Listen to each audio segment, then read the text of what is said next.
Service in Melbourne has issued a severe thunderstorm warning for southeastern Osceola County in east central Florida until 8 p.m. Eastern Daylight Time.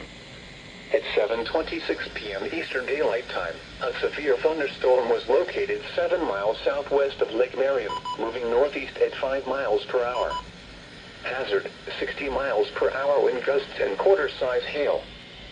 Source, radar indicated. Impact, hail damage to vehicles is expected. Expect wind damage to roofs, siding, and trees. This severe thunderstorm will remain over mainly rural areas of southeastern Osceola County. For your protection, move to an interior room on the lowest floor of a building.